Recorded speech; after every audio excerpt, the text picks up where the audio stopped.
हमारे पड़ोस में बहुत अहम डेवलपमेंट हुई है और एक पड़ोस में तो डेवलपमेंट हुई है, दूसरे में मातम है बिला वजह का।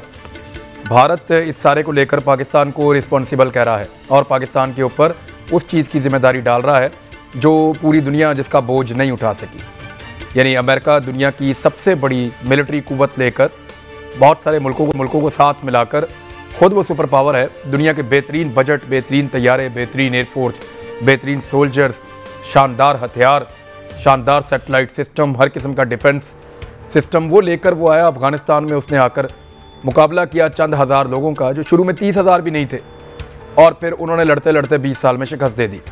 अब उसके लिए पाकिस्तान को ज़िम्मेदार करार दे रहा है भारत। भारत की तकलीफ़ इसलिए भी समझ आती है कि $3 अरब उन्होंने खर्च किए अफ़गानिस्तान में, और वो खर्च सिर्फ इसलिए किए कि वो वहाँ से बैठकर पाकिस्तान के अंदर दहशतगर्दी के वाक़यात करवा रहे थे और लगातार करवा रहे थे। पाकिस्तान ने कई मरतबा गनी हुकूमत से रब्ता किया और उनको कहा कि हम आपके साथ इंटेलिजेंस शेयरिंग करना चाहते हैं। अगर आपको शक है कि पाकिस्तान में कहीं पे ऐसा कुछ हो रहा है जिससे आपकी गवर्नमेंट को या आपके लोगों को नुकसान हो रहा है, आप अपने लोगों को पाकिस्तान भेजिए, हम उनके साथ काम करेंगे और कार्रवाई करेंगे। इसी तरह हम अपने कुछ ऑफिसर्स को आपके पास भेजते हैं, इंटेलिजेंस शेयरिंग करते हैं, आप हमारी मदद कीजिए और अपने मुल्क में ऑपरेशंस कीजिए। हमारी निशानदेही पर हम आपको वो लोग बताएंगे जो पाकिस्तान में दहशतगर्दी करते हैं और पाकिस्तान में दहशतगर्दी के लिए जिम्मेदार हैं।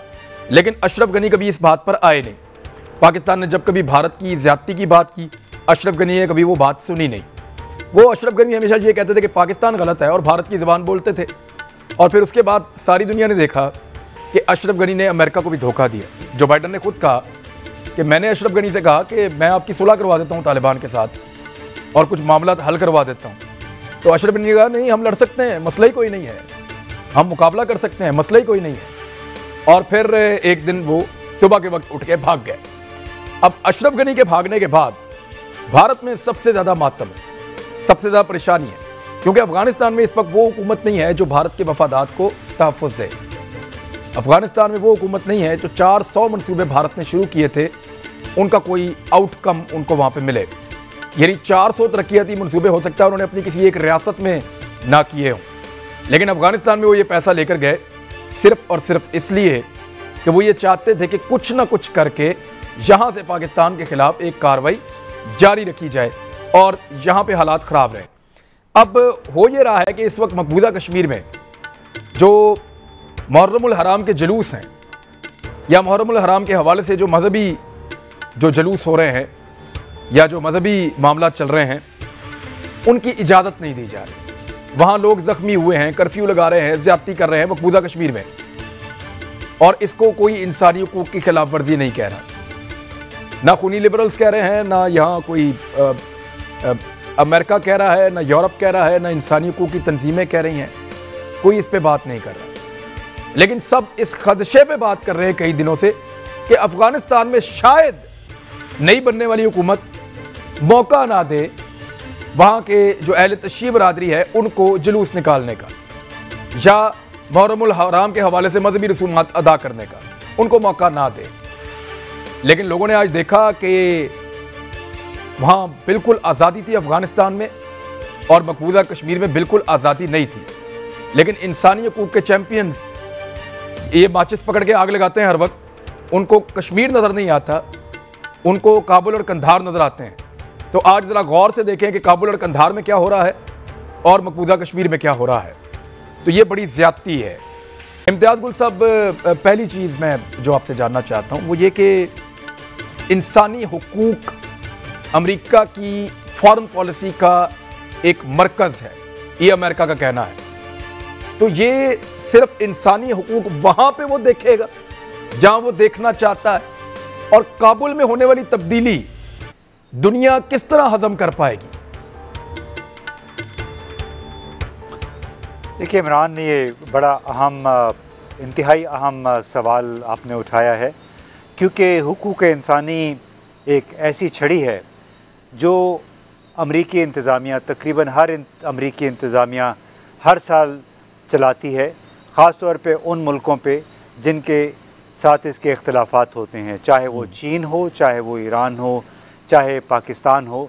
तो इंसानी हुकूक के نام پہ انہوں نے دنیا کو جس طرح تہ و تیخ کیا ہے وہ آپ نے اس کا مظاہرہ افغانستان میں دیکھ لیا. اور سب سے بڑی بات جو بہت کم لوگوں نے اس پہ توجہ دی ہے کہ ان کے اپنے ادارے ان حالات کا بار بار تذکرہ کرتے رہے ہیں جن کی وجہ سے امریکہ کی پالیسی کو نقصان پہنچا. ان کے اپنے اسپیشل انسپیکٹر جنرل تھے اور اس کا ثبوت کیا ہے؟ اس کا ثبوت یہ ہے کہ اشرف غنی صاحب بتایا جا رہا ہے کہ کوئی تقریباً $165 ملین لے کے ساتھ نکلے ہیں.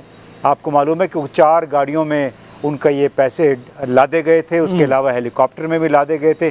وہ تمام کے تمام پیسے انہوں نے رکھ دیے. اب اس پہ میں اس لیے اس کا ذکر کر رہا ہوں کہ ان کو پناہ کس نے دی ہے؟ پناہ اس ملک نے دی ہے جہاں پہ تقریباً 1/3 سے زیادہ آبادی انڈین اوریجن کی ہے. چونکہ اشرف غنی صاحب اتحادی تھے بھارت کے, لہٰذا بھارت نے اپنا اثر و نفوذ استعمال کر کے باقی ملکوں نے انکار کر دیا تھا ان کو سیاسی پناہ دینے سے, لیکن متحدہ عرب امارات میں ان کو پناہ مل گئی ہے.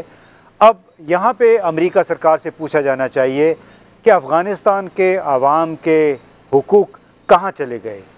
ان کے نام پہ جو پیسہ آیا تھا جو گزشتہ 20 برسوں میں لوٹا گیا مختلف طریقوں سے.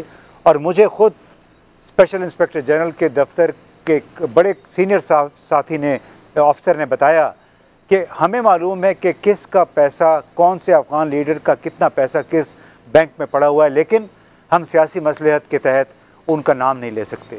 تو بس یہاں پہ آ کے ان کی حقوق انسانی کی بات اپنے لیے ختم ہو جاتی ہے, ان ملکوں کے لیے شروع ہوتی ہے جن کے ساتھ ان کے سیاسی اختلافات ہوتے ہیں. ایاز وزیر صاحب, بڑی وجوہات کیا بنی کہ افغان لوگوں نے کچھ غنی کا سپورٹ نہیں دیا, کچھ غنی نے ان کو سپورٹ نہیں دیا, یہ لوگ ایک دم کیسے ہار گئے؟ دیکھیں, غنی کا ایک مسئلہ تو یہ بھی تھا کہ وہ سیاستدان نہیں تھا, وہ قبائلی سردار نہیں تھا, وہ ایک انٹرنیشنل سول سرونٹ تھا, باہر سے آ گیا, گورننس کا تجربہ نہیں تھا. جو بھی تھوڑا بہت ورلڈ بینک وغیرہ کا تھا اسی طرح وہ چاہ رہا تھا کہ افغانستان کو بھی چلائے. افغانستان ایک قبائلی معاشرہ ہے, اس میں بڑا رکھ رکھاؤ کا خیال کرنا پڑتا ہے لوگوں کا. تو لوگ بہت جلد اس سے ناراض ہونا شروع ہو گئے, اور اسی کے محل کے پیچھے کارزئی صاحب کا گھر ہے.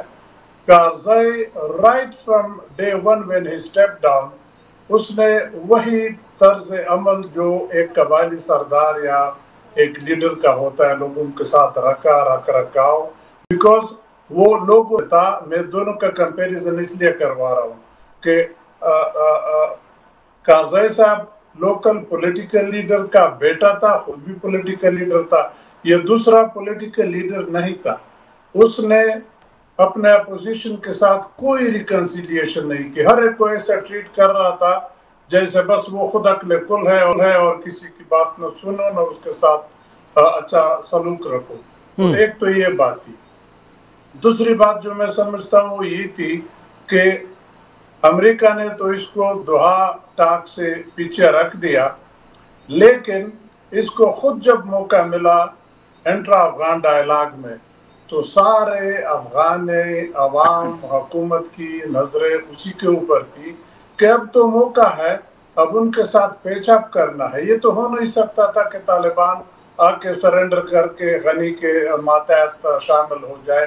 وہ تو صاف ظاہر تھا فرام ڈے ون کہ جب امریکن جا رہے ہیں ایگریمنٹ ہو گیا تو Taliban will have an upper hand. اب اس کے لیے ہر ایک آدمی یہی کہتا تھا کہ اشرف غنی صاحب ان کو راستہ دے اس حکومت کو بنانے میں. وہ راستہ اس نے نہیں دیا, تو اسی کی وجہ سے میں سمجھتا ہوں کہ افغان جو فوج تھی ٹرینڈ بھی ہے, اس میں شک نہیں ہے. دیکھیں, افغان فوج میں بھی افغانی ہے اور طالبان بھی افغانی ہے.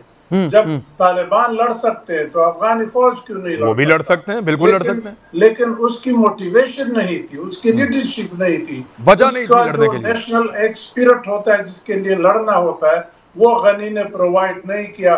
تو انہوں نے کہا کہ ہم پھر تمہارے لیے کیوں لڑے, ہم ان کو آنے دیں گے, یہ بھی ہمارے بھائی ہے. تو میں سمجھتا ہوں مین वजह ये थी कि उसकी फॉलोइंग मुल्क के अंदर कोई नहीं थी और वो एक अच्छा पॉलिटिकल लीडर नहीं था, और जब उसके लीडरशिप का इम्तिहान आ गया उसमें बदकिस्मती से ही बैडली फेल्ड। मैं शाह लतीफ़ साहब, एक चीज़ बड़ी इंपॉर्टेंट है कि अगर अशरफ कैपेसिटी नहीं थी मुकाबला करने की, वो ऐसा आदमी था जिसको सबसे बेहतर अंदाज़ा था कि फ़ौज को तनख्वाहें नहीं दी जा रही, उसको पता था कि अमेरिका ने पैसे भी रोक लिए हैं जो अमेरिका से अफ़गानिस्तान के आने हैं, उसको अशरफ गनी को ये भी पता था कि तालिबान की कैपेसिटी क्या है, हमारी क्या है। तो उसके लिए तो बड़ा मौका था कि वो चंद दिन पहले जब अमेरिका भी कह रहा था, पाकिस्तान भी कह रहा था, बैठ के मुज़ाकरात करता। देखे, लड़ाई के ऊपर असरार तो वो करता है जो जान देना चाह रहा हो या जो आखिरी दम तक लड़ने का यकीन करता हो। एक ऐसा आदमी जो भगोड़ा है, जिसका भाग जाने में यकीन है, वो आदमी कैसे इतना ज़्यादा रजिस्ट कर सकता है? क्या गनी आज़ाद था या ये सब डिज़ाइन था कि गनी तुम भाग जाना, तालिबान अंदर आ जाएंगे और हम ये कर देंगे उसके बाद? देखें, मेरे ख्याल में जैसे अमेरिका की तरफ से भी अभी स्टेटमेंट ये आई है कि हमें अंदाज़ा ही नहीं था कि तालिबान इतनी तेज़ी से काबुल पहुंच जाएंगे और टेक ओवर कर लेंगे। मेरा ये ज़ाती ख्याल है कि उनकी जितनी भी सोच थी या जो भी उनकी असम्पशंस थी, उसको तालिबान ने बीट किया है। तालिबान ने बड़ी होशियारी से और बड़ी अक्लमंदी से ये ऑपरेशन किया है। आप देखें कि उन्होंने खूनरेजी भी नहीं होने दी और ऐसे इलाकों से आए हैं जहां रास्ते में रेजिस्टेंस नहीं था, और जहां रेजिस्टेंस एक्सपेक्टेड था वो इलाके उन्होंने अवॉइड किए। तो मैं समझता हूँ कि बड़ी महारत और बड़ी अक्लमंदी से ये सारा काम अभी तक हुआ है।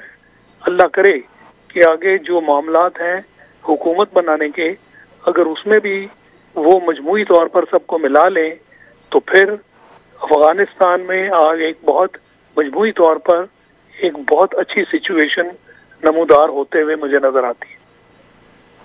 सर, गनी का इस तरह भाग जाना, देखें, मैं फिर वही बात करूंगा कि अगर एक आदमी मुकाबला करना चाह रहा है तो वो कम से कम भागेगा नहीं, वो मौत को तरजीह देगा।